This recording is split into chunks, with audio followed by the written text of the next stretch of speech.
그럼 제가 질문을 하나 드리겠습니다. 이건 다음 세대에게도 동일하게 적용이 됩니다. PPT를 부탁드리고요. 여러분, 인생 살만합니까? 살만해요. 너네는 나의 모든 예상을 깨는구나.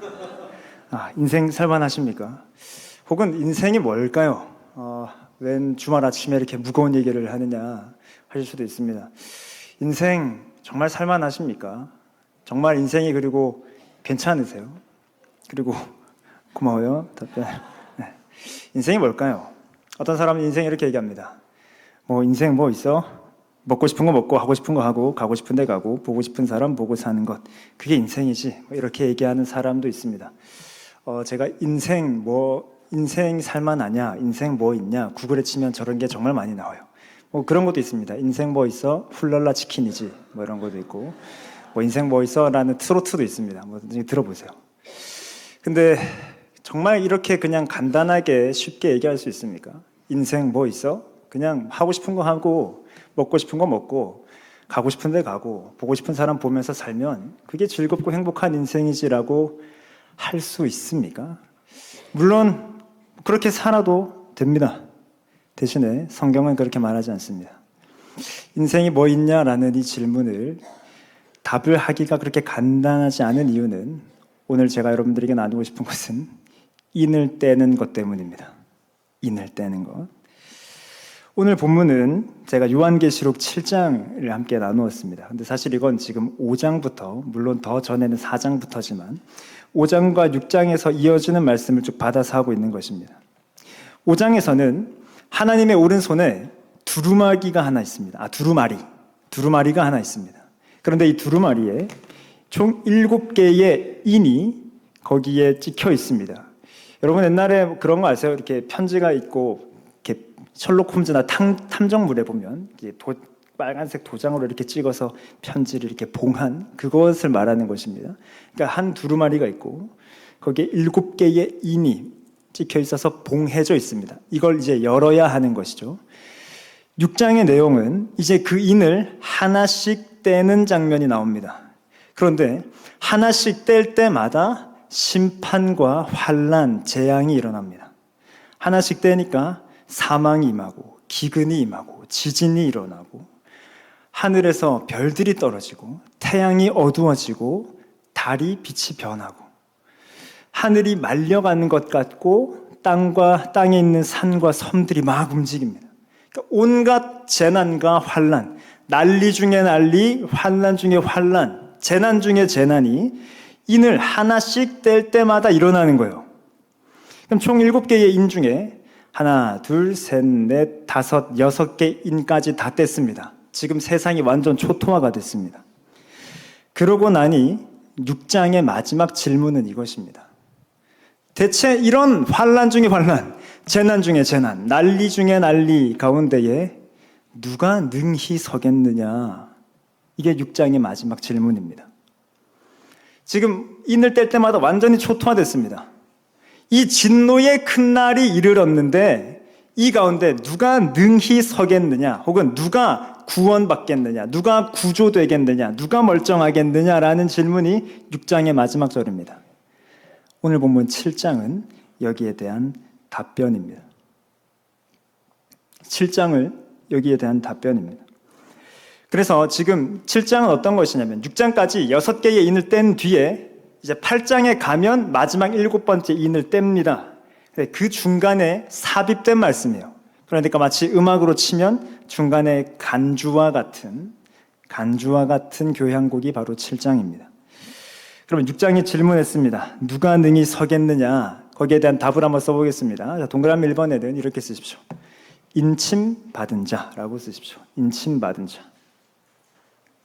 여기서 인침이라는 것은 도장으로 쾅 찍는 거예요. 자, 6장이 이렇게 질문을 하고 나니 7장의 첫 번째 장면은 땅의 네 모퉁이에, 마치 사각형 같겠죠? 땅의 네 모퉁이에 네 천사가 서 있습니다. 이제 이 천사도 이 땅을 심판하려고 대기 중이에요. 그러자 또 다른 천사가 나타나서 야 잠깐! 그러면 안 돼. 우리가 하나님의 종들의 이마에 인을 박을 때까지 기다려라 라고 합니다. 그러면 이 인침, 하나님의 종들이 하나님의 도장으로 인침받았으면 그 사람은 그 환난에서 면함을 받는다라는 것이죠. 그리고 두 번째 동그라미에 이렇게 쓰세요. 14만 4천 명. 초등부 좀 어려우면 144000명 이렇게 쓰세요. 14만 4천 명입니다. 뭐 익숙한 숫자죠. 자, 인침받은 자의 수가 14만 4천이라는 것입니다. 신천지에서 많이 얘기하는 그거죠. 신천지 걔네 넘어가는 거 아시죠? 14만 4천인데, 자, 제가 질문을 해볼게요. 야곱의 아들들은 총 몇 명이죠? 야곱의 아들들은 몇 명이니? 12명이에요, 12명. 자, 그러면 이스라엘의 지파의 개수는 총 몇 개입니까? 12개죠. 그러면 예수님의 제자는 총 몇 명입니까? 네, 저분 전부 다 10입니다. 즉, 그래서 성경에서 10이라는 숫자는 하나님의 백성의 수입니다. 하나님의 백성의 수가 12입니다. 그래서 12지파요, 12사도입니다. 이건 나중에 계시록 뒤에 가면 더 나오는데. 근데 지금 이 12 중에 각 지파별로 총 12,000명이 있다고 합니다. 총 지파가 제가 아까 몇 개라고요? 12개가 있는데 각 지파별로 12,000명씩 인침을 받았습니다.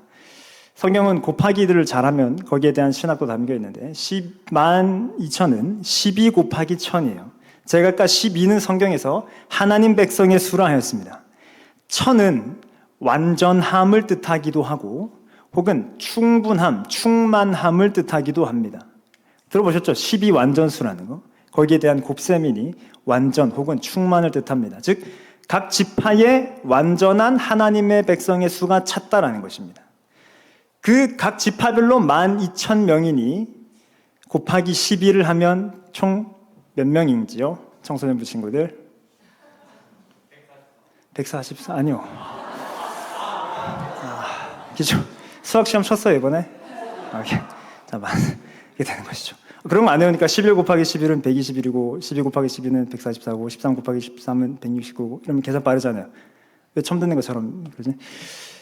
이렇게 해서 총 14만 4천 명인 것입니다. 그러면 저 숫자는 뭘 상징하는 거예요? 하나님의 백성이요 백성인 자들의 충만하고 완전하고도 완전한 자들의 숫자인 거죠. 그게 14만 4천입니다. 신천지 따위에게 내줄 수 없는 숫자죠. 마지막 세 번째 이렇게 쓰십시오. 흰옷 입은 자.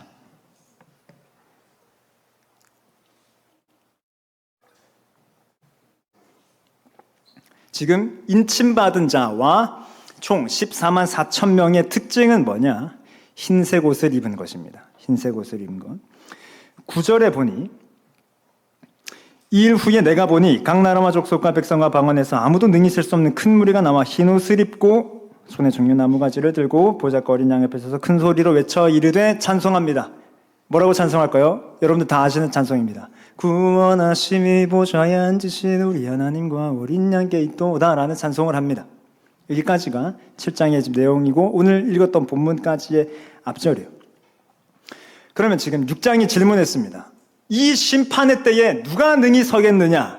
7장이 답합니다. 인침받은 14만 4천 명의 흰옷 입은 자들이 서리라 라고 답하는 것입니다.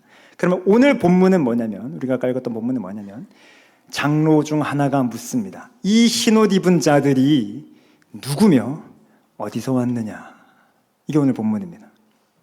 그럼 여기에 대해 답하기 위해 우리는 무엇을 알아야 하냐면, 청소년부 친구들 그리고 초등부 친구들, 성경의 주인공은 누구십니까?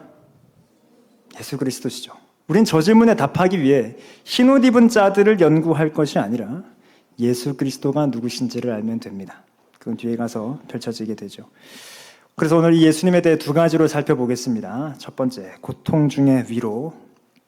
예수님은 이렇게 쓰십시오. 목자이십니다. 목자. 예수님은 목자이십니다. 본문 17절에 보니 이는 보좌 가운데 계신 어린 양이 그들의 목자가 되사라고 합니다. 자, 예수님이 목자시다라는 말은 무슨 말과 같냐면 나는 양입니다라는 말과 같은 거죠. 제가 누군가를 선생님이라고 부르면 저는 그 사람의 제자라는 것입니다. 제가 누군가에게 제 아내입니다라고 하면 저는 그 사람의 남편인 것이고, 제 아버지입니다라고 하면 저는 그 사람의 아들인 것이죠. 그러니까 예수님은 나의 목자십니다라고 하면 자연스럽게 나는 그분의 양이라는 거예요. 우리는 그분의 양입니다. 근데 문제는 이렇게 쓰세요. 양은 고통받습니다. 고난받습니다. 고통과 고난을 받습니다. 이건 오늘 본문을 보면 좀 짐작할 수 있습니다. 성경을 펴셨으니 눈으로 보시면 좋겠습니다. 14절, 내가 말하기를, 장로가 질문했죠. 그래서 답합니다. 내가 말하기를 내 주여 당신이 아시나이다 하니 그가 나에게 이르되 이는 큰 환난에서 나오는 자들인데 어린 양의 피에 그 옷을 씻어 희게 하였습니다. 16절, 그들이 다시는 줄이지도 아니하며 목마르지도 아니하고 해나 아무 뜨거운 기운에 상하지도 아니하리니라고 하죠. 그 말은 뭐예요? 그들이 줄였던 적이 있다라는 것입니다. 목말랐던 적이 있다는 것입니다. 상했던 적이 있었다는 것이죠.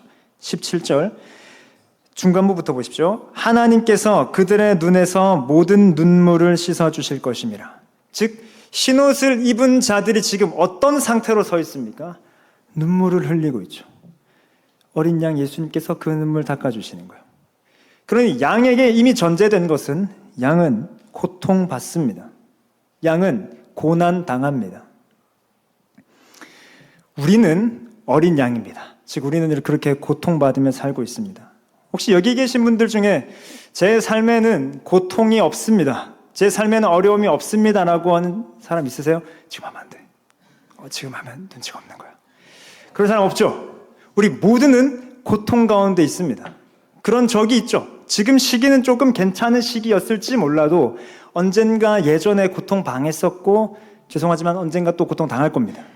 그게 우리 인생이죠. 너무 어렵게 다가가지 않고 제일 쉬운 고통. 청소년부 여러분, 내일 시험 치는 친구들 있죠? 당장 내일. 너무 부럽습니다. 좋겠습니다. 직장인분들 어떠세요? 내일은 월요일입니다. 축하드립니다. 네, 고통이죠. 또 있습니다. 작년 여러분들 지난 추석 어떠셨습니까? 행복하셨나요? 네, 아들 같은 사위, 딸 같은 며느리 되셨습니까? 아니면 양가를 방문하진 않았는데 우리 가족끼리 있었던 것도 고통이진 않았는지 모르겠습니다. 이런 것들은 그나마 웃으면서 말할 수 있는 우리의 고통인데 사실은 이야기를 좀 더 꺼내면 장래가 저절로 숙연해지는 그런 고통들이 사실 우리들 가운데 다 있죠. 저도 있고 여러분도 있습니다. 즉 이 성경이 말하고 있는 것은 뜬구름 잡는 얘기가 아니라 너무너무도 현실적으로 우리에게 닥치는 것이죠. 근데 어쩔 수가 없습니다. 우리는 약합니다. 그 고통을 극복할 힘이 없죠. 그래서 성경이 우리를 양이라고 표현하는 건 너무 적절합니다. 양은 어떤 동물인지 아시죠? 자신의 앞에 놓여 있는 것도 잘 못 볼 정도로 시력이 매우 나쁩니다.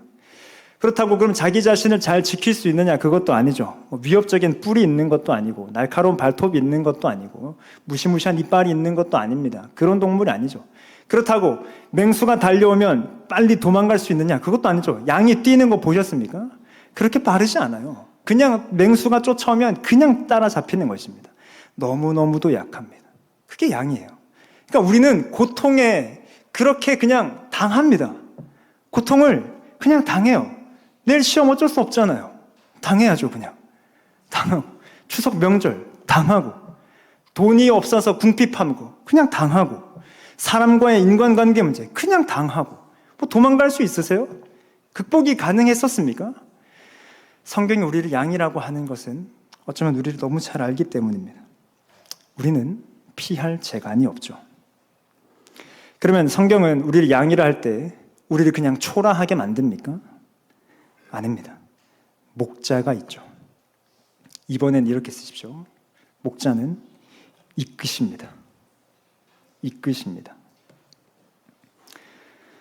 오늘 보면 17절에 목자가 되사 생명수 샘으로 인도하시고 라고 합니다.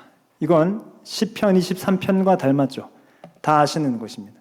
여호와는 나의 목자시니 내게 부족함이 없으리로다. 그가 나를 푸른 풀밭에 누이시며 쉴 만한 물가로 인도하시는도다. 내 영혼을 소생시키시고 자기 이름을 위하여 의의 길로 인도하시는도다. 내가 사망의 음침한 골짜기로 다닐지라도 해를 두려워하지 않을 것은 주께서 나와 함께 하심이라. 주의 지팡이와 막대기가 나를 안위하시다라고 하는데, 저는 그 위에 부분은 많이들 들어보셨을 것이고 지팡이와 막대기에 좀 집중해 보겠습니다. 자, 저기 보이시는 그림이 지팡이와 막대기입니다. 즉, 두 개를 다 들고 다녀요. 이스라엘의 당시 목자들은 지금 저 길다랗게 돼 있고 끝이 구부러진 것이 지팡이입니다. 비교적 짧고 끝이 뭉퉁한 것이 막대기입니다. 먼저 지팡이를 보면, 지팡이는 언제 쓰느냐면 양을 인도할 때, 혹은 양을 왜 이렇게 구부러져 있을까요? 양의 목을 이렇게 잡아가지고 끌 때 씁니다. 저게 왜 필요하냐면 이스라엘에는 공동 목장입니다. 그러니까 이 집 양, 저 집 양을 다 방목제에 풀어놔요. 근데 목자는 자기 양을 정확하게 알죠. 양들이 그렇게 많아도 목자가 얘들아 하면 그 양들이 다 옵니다. 이제 그들을 인도해서 가는 중에, 이스라엘은 우리처럼 이렇게 평지가 아니라 굉장히 험준한 산악 지형입니다. 그러니까 양들이 가다가 그냥 어디 구덩이에 빠지기도 하고 골짜기에 떨어지기도 하는 거예요. 그런 일이 흔했습니다. 그러니까 목자가 이것으로 꺼내는 것이죠. 혹은 저기 길잖아요. 목자가 앞서가면서 무릉덩이가 나왔는데 이게 지금 양들이 건너갈 수 있는지 아닌지를 이렇게 대보면서 짐작하는 것입니다. 즉, 양을 인도할 때에 반드시 필요한 것이죠. 그게 지팡이입니다. 근데 제가 이제 목자가 이끄신다라고 했는데, 사실 저는 강권한다라는 표현을 좀 더 쓰고 싶었습니다. 무슨 말인고 하니, 강권한다라는 것은 강하게 권하는 것이죠. 조금 더 억지로 데려다 오는 것입니다. 그래서 제가 지금 쓴 표현이 강권한다라는 것이 신약 성경에 있는데, 그 헬라어의 원어의 뜻은 팔을 비틀어 꺾어서 데려오는 것입니다. 강권하여 데려다가 내 집을 채우라라는 말은 잘 설득하는 것보다는 조금 더 강력하게 팔을 비틀어 꺾어서 데려오라는 것입니다. 여러분, 우리는 누군가가 잘 설득해서 지금 이 자리에 있습니까? 우린 그런 하나님의 양인가요?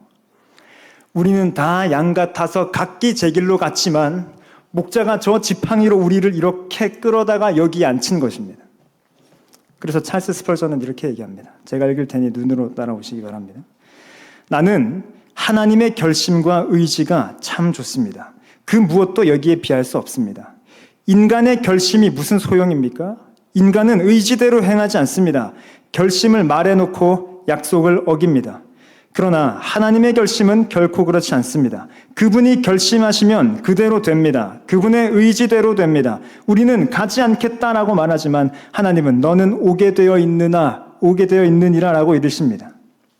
뭐라고? 나를 그리스도인으로 만드실 수 있다고 반문하겠지만 복음의 능력으로 그렇게 됩니다. 복음은 당신의 동의를 구하지 않고 그냥 얻어냅니다. 복음은 당신의 동의를 원하지 않고 그냥 얻어냅니다. 복음은 당신의 의향을 묻지 않고 그냥 하나님의 권능의 날에 자원하게 만듭니다. 당신 마음속에 있는 적대감을 무너뜨립니다. 당신이 나는 구원받고 싶지 않다라고 말해도 그리스도는 당신이 구원받게 되어 있다고 말씀합니다. 그분이 당신의 의지를 변화시키면 당신은 주여 구원하소서, 그렇지 않으면 저는 망합니다 라고 부르짖게 됩니다. 그러면 천국은 네 입에서 그 말이 나올 줄 알았다 라고 외칩니다. 만일 우리의 의지대로 하게 두신다면 이 중 누구도 예수님의 사랑에 응하지 않을 것입니다. 그럼 이게 우리가 양인 이유이며 그분이 목자인 이유입니다. 우리 중 누가 진짜 예수님 먼저 사랑해서 구원받았습니까? 그런 자 아무도 없습니다. 하나님께서 강권하여 데려다가 저항할 수 없는 능력으로 데려다가, 그래서 저는 때때로는 주님께서 문을 우리가 처음에 구원받을 때에 주님이 문을 두드리시는데 안 열어요. 주님은 그 문을 열으시는 분이신 것입니다. 우리의 마음은 그 문을 도저히 열고 싶지 않거든요. 주님이 그 문을 여시는 거예요. 그 목자의 지팡이가 저 멀리 간 양을 데리고 오는 것입니다. 이게 목자의 이끄심입니다. 그러니 부모 여러분, 다음 세대 자녀들 중에 아직 그리스도를 자신의 구주로 영접하지 않은 자녀가 있다고 하여 우리가 포기할 수 있습니까? 혹은 우리가 마냥 낙심할 수 있습니까? 그리스도께서 이끄시면 하나님의 때에 하나님의 방법으로 반드시 복음으로 이끄실 것입니다. 근데 반대로 우리가 두려워해야 될 또 하나의 것은 주님이 이끄시지 않으면 절대로 안 옵니다. 주님이 그냥 버려두시는 것이죠. 그것만큼 무서운 게 어디 있습니까? 그러니 우리는 두렵고 떨리는 마음으로 그 영혼을 위해 간구해야 하는데 이유가 여기 있는 것입니다. 하나님은 자신의 양을 반드시 찾으십니다. 두 번째, 그 다음에 이렇게 쓰십시오. 목자는 싸우십니다.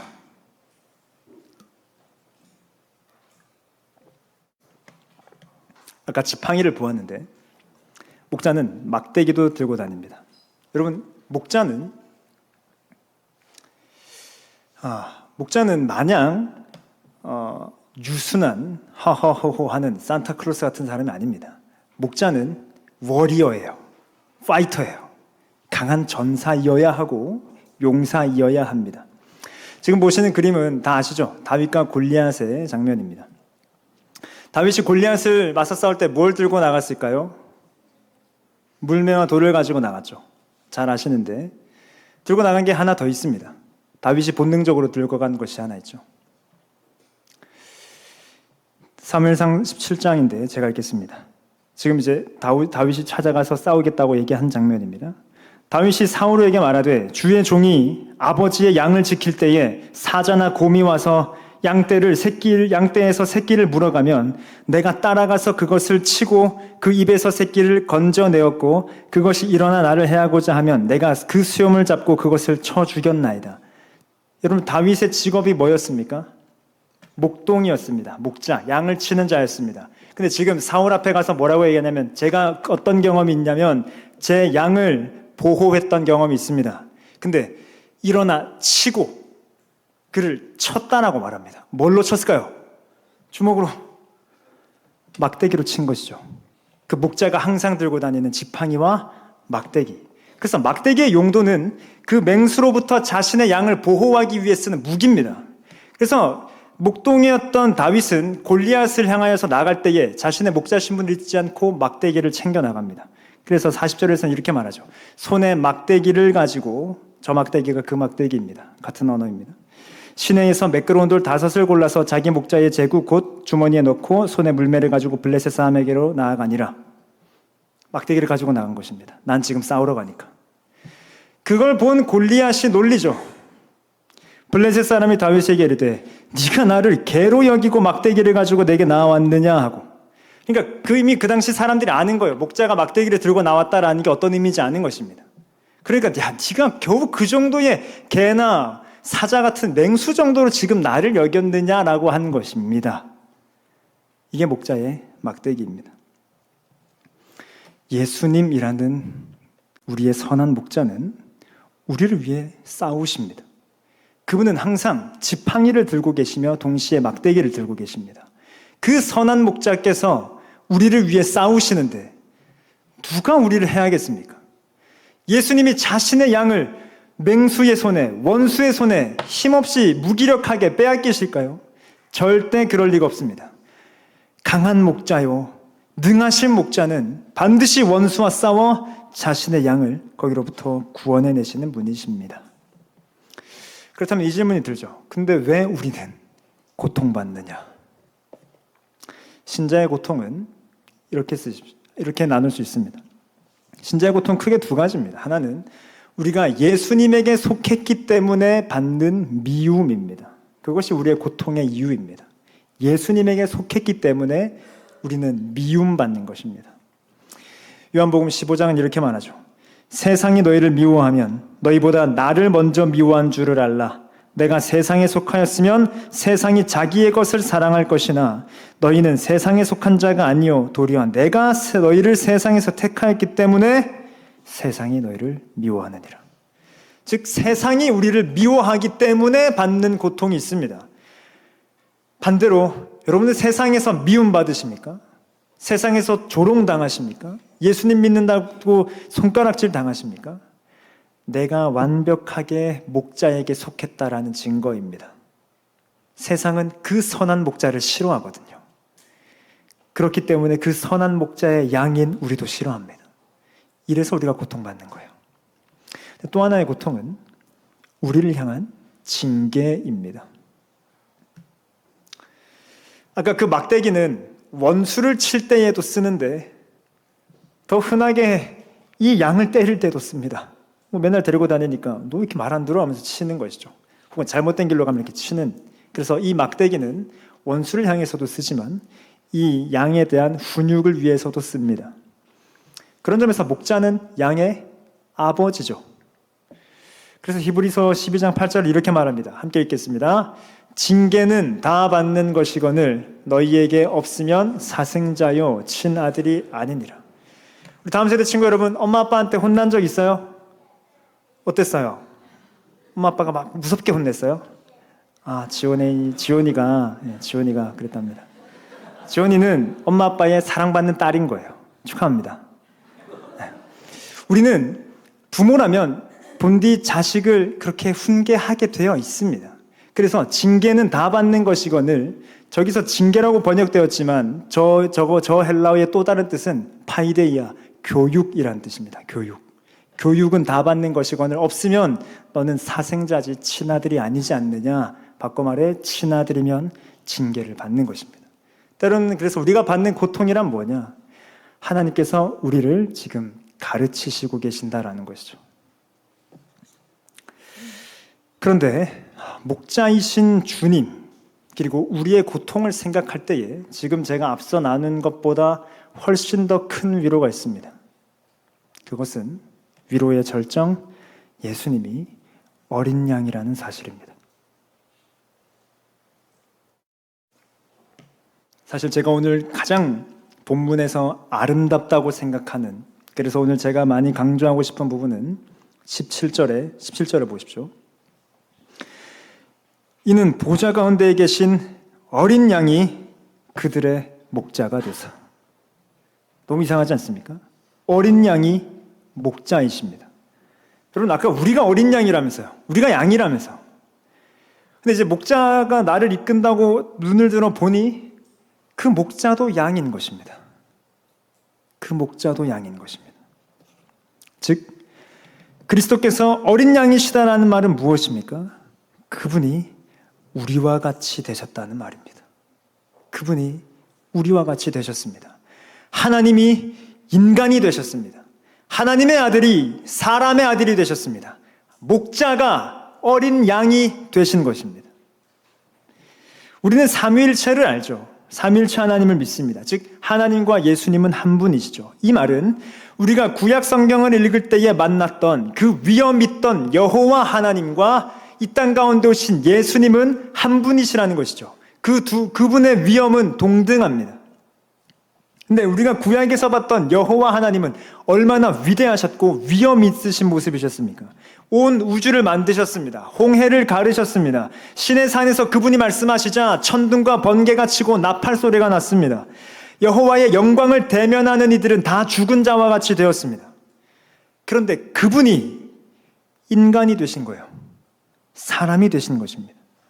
무슨 뜻입니까? 말씀이신 그분께서 말 못하는 아기로 오셨습니다. 능력이신 그분께서 아무것도 할 수 없는 아기가 되신 것입니다. 온 우주를 발등상으로 삼으시는 그분께서 고작 구유에 나신 것입니다. 이 세상에서 가장 아름다우시며 아름다움의 원천이 되신 분이 흠모할 것 하나 없는 모습으로 오신 것입니다. 완전하신 분께서, 그리고 우리가 자라야 할 목표가 되신 분께서 낮고 낮은 모습으로, 어린 모습으로 오셔서 지혜와 키가 자라가시는 것을 경험하셨어야 했습니다. 여호와는 졸지도 아니하시고 주무시지도 아니하신다 하셨는데 예수님께서는 인간이 되셔서 피곤하여 주무셨어야 했습니다. 생명의 빵이신 예수님께서 배고프셨어야 했고 생수의 근원이시는 그분이 목마르셔야 했습니다. 눈물을 닦아주시는 분이 우셨습니다. 우리와 함께 탄식하시고 한숨 쉬시고 분노하셨습니다. 그야말로 우리와 같이 되셨죠. 여호와께서 우리와 같이 되신 것입니다. 이것을 표현하기로 형제가 되셨다라고 하는 것입니다. 먼저 1번에 이렇게 쓰십시오. 어린 양이 되셨다. 어린 양이 되셨다에 제가 지금부터 할 얘기는 그분이 우리의 형제라는 것입니다. 1번은 어린 양입니다. 요한복음 20장 17절인데요. 우리 다음 세대만 한번 같이 읽어보겠습니다. 다음 세대만 시작. 예수께서 이르시되 나를 붙들지 말라. 내가 아직 아버지께로 올라가지 아니하였노라. 너는 내 형제들에게 가서 이르되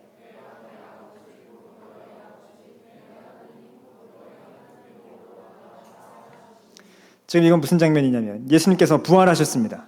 마리아에게 나타나시면서 마리아에게 이렇게 말씀하시는 거예요. 너는 내 형제들에게 가서 일러주렴. 이 형제들은 누굴까요? 예수님의 제자들입니다.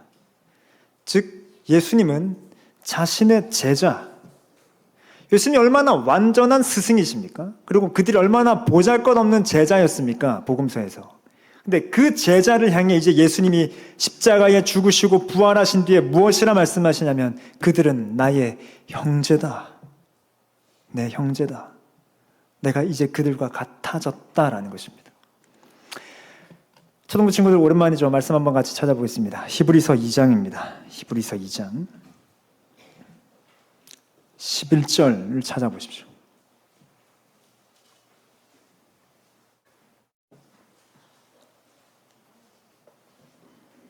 히브리서 2장 11절입니다. 히브리서 2장입니다.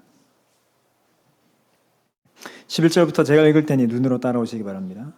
거룩하게 하시는 이와 거룩하게 함을 입은 자들이 다 한 근원에서 난지라. 그러므로 형제라 부르시기를 부끄러워하지 아니하시고 이르시되 내가 주의 이름을 내 형제들에게 선포하고 내가 주를 교회 중에서 찬송하리라 하셨으며 또다시 내가 그를 의지하리라 하시고 또다시 볼지어다 나와 및 하나님께서 내게 주신 자녀라 하였으니 자녀들은 혈과 육에 속하였음에 그도 또한 같은 모양으로 혈과 육을 함께 지니심은 이라고 하면서 마지막 18절을 함께 읽습니다.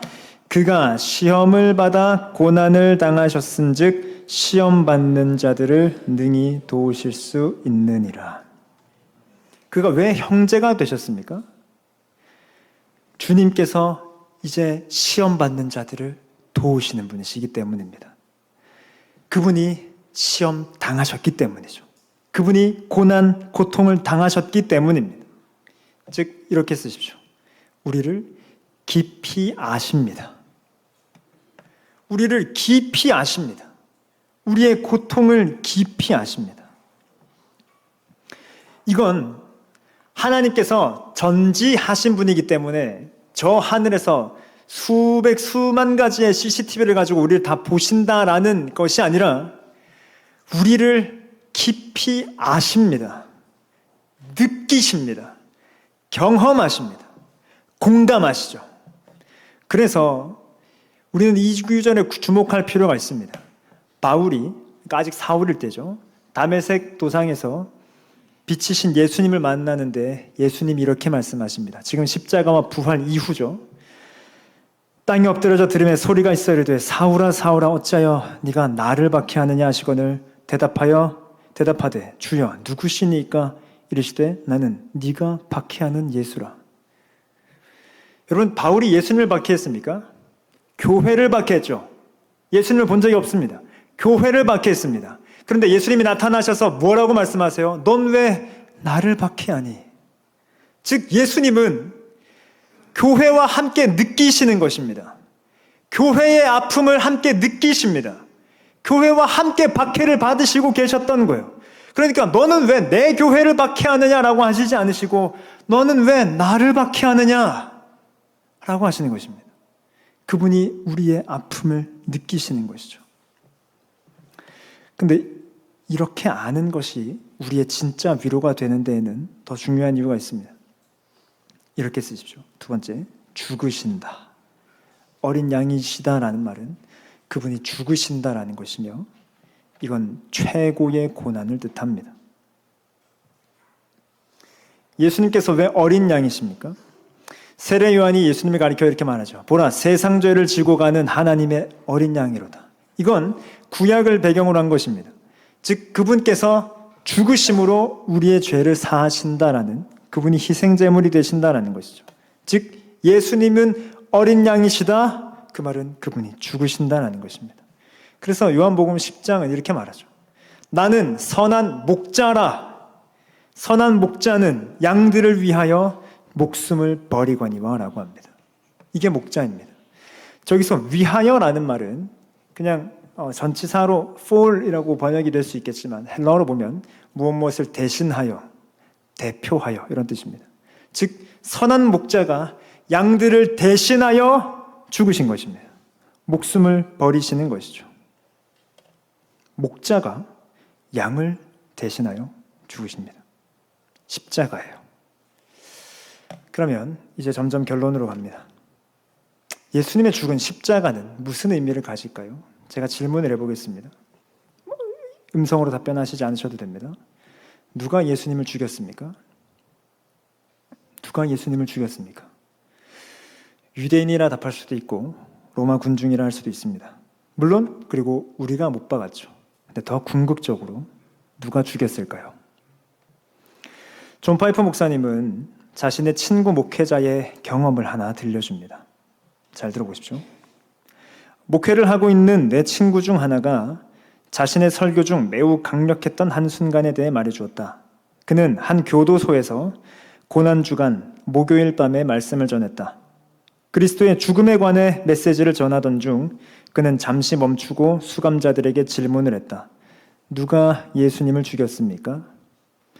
어떤 사람은 말하기를 유대인입니다. 또 다른 사람들은 군인입니다. 또 다른 사람들은 빌라도입니다. 유다입니다. 라고 했습니다. 그러자 내 친구가 아니요, 틀렸습니다. 그러자 그들은 그러면 누구입니까? 라고 질문했습니다. 내 친구는 말했습니다. 그분의 아버지께서 죽였습니다. 이후 침묵이 흘렀고 그는 성경을 집어들고 이사야 53장 10절을 읽었습니다. 여호와께서 그에게 상함을 받게 하시기를 원하사 질고를 당하게 하셨은즉. 하나님께서 예수님을 십자가에 못 박게 하신 것입니다. 하나님께서 내어주신 것입니다. 그러니까 예수님은 십자가에서 나의 하나님 어찌하여 나를 버리시나이까? 라고 하셨죠. 그래서 예수님은 상실을 아시는 분이십니다. 예수님은 상실을 아십니다. 죽음이 가져오는 상실, 사랑의 상실, 버림받음, 배신당함, 외로움 말입니다. 스코틀랜드 설교자 머레이 맥체는 이렇게 말합니다. 지금 그리스도의 십자가의 순간이 어떤 순간인지를 이렇게 말합니다. 하나님의 위로 한마디 없이, 하나님이 사랑하신다는 느낌이나 하나님이 불쌍히 여기신다는 느낌 한 점 없이, 하나님이 뒤에서 지켜주신다는 위로 하나 없이 그분은 거기 홀로 계셨다. 오직 하나님의 부재만 남았다. 하나님을 완전히 박탈당했다. 이것이 바로 그리스도가 겪은 지옥이다. 그리스도가 당한 고난은 가늠할 길이 없다. 여러분, 고통당한 그리스도보다 더 고난받는 그리스도인이 있을까요?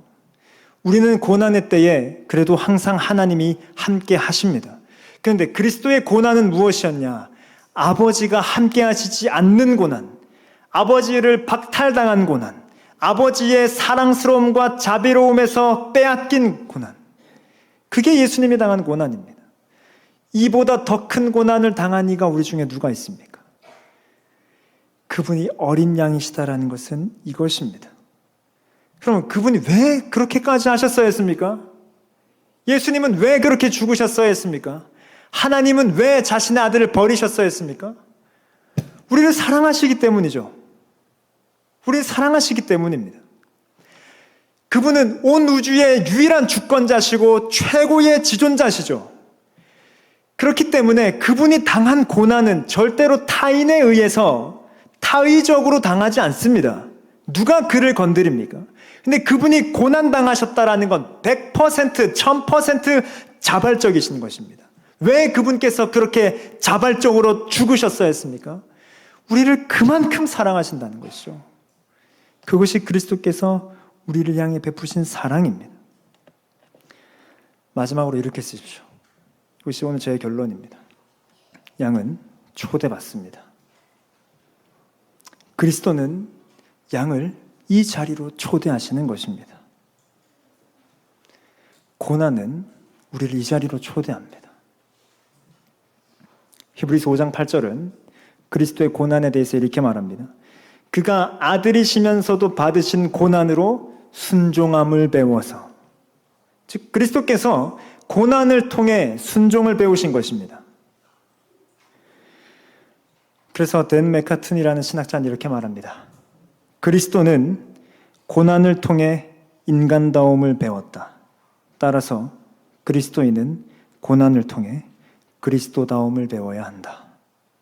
이것이 우리가 고난당하는 이유입니다. 말씀을 맺겠습니다. 여러분 잘 묵상해 보십시오. 어린 양이 목자가 되셨습니다. 목자는 아까 이끄신다 하였습니다. 싸우신다 하였습니다. 근데 그 어린 양을 목자를 보니 그 목자는 어린 양입니다. 그분이 죽으셨습니다. 십자가에 죽으셨습니다. 즉 무슨 말입니까? 그리스도께서는 우리를 절대로 잃어버리시지 않으시는 방법으로 십자가를 택하신 것입니다. 그리스도께서는 우리를 위하여 싸우시는 방법으로 십자가를 택하시는 것입니다. 그분의 십자가는 우리를 구원으로 인도하는 것이요, 원수의 손길로부터 인도하는 주님의 무기입니다. 그 어린 양이 목자가 되신 거예요. 우리를 인도하는 목자를 보십시오. 그분은 십자가와 부활의 그리스도이십니다. 우리는 고난당하고 고통당하지만 우리와 비교할 수 없는 고난을 그분이 당하셔서 우리의 고난과 고통을 아십니다. 다 이해하십니다. 그래서 위로하십니다. 이걸 기억하시면서 오늘 저는 결론을 다시 한번 오늘 본문을 제가 봉독하는 것으로 마치려 합니다. 말씀을 보시겠습니다. 장로 중 하나가 응답하여 나에게 이르되 이 흰옷 입은 자들이 누구며 또 어디서 왔느냐? 내가 말하기를 내 주여 당신이 아시나이다 하니 그가 나에게 이르되 이는 큰 환난에서 나오는 자들인데 어린 양의 피에 그 옷을 씻어 희게 하였느니라.